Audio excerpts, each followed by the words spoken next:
Hello বন্ধুরা, মিষ্টির recipe and ব্লগসে তোমাদের স্বাগত। আজকে একটা চটজলদি চটপটা টক ঝাল মিষ্টি রেসিপি নিয়ে তোমাদের কাছে হাজির হয়েছি।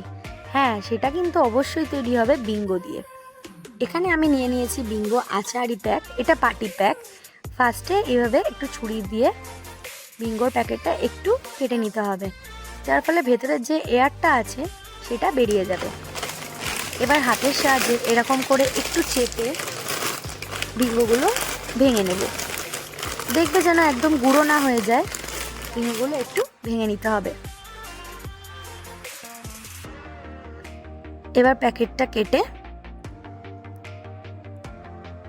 পুরো বিঙ্গোটা একটা পাত্রে ঢেলে নেব।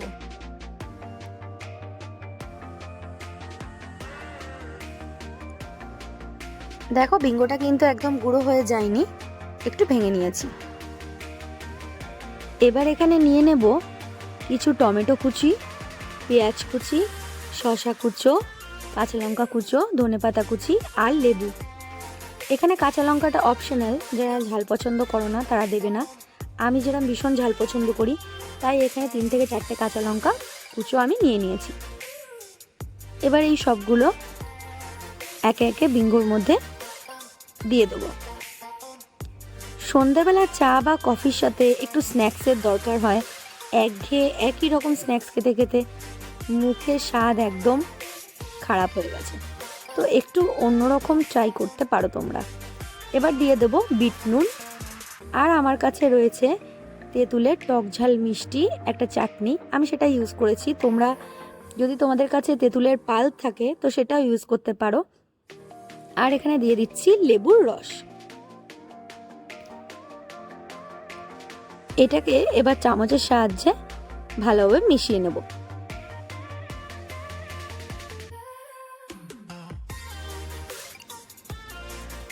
এবার দিয়ে দেব একটু চাট মশলা।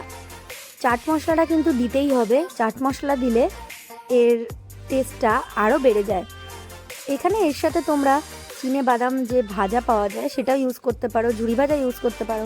আমার কাছে ছিল না তাই আমি ইউজ করিনি, তো ইউজ যদি করো এটার টেস্ট আরও বেড়ে যাবে। তো দেখো, রেডি হয়ে গেছে আমাদের টক ঝাল মিষ্টি বিঙ্গো চটপটা। নিশ্চয়ই ট্রাই করো আর আমাকে কমেন্টে অবশ্যই জানিও। পাশে থেকো, লাইক করো, সাবস্ক্রাইব করো। Thanks for watching.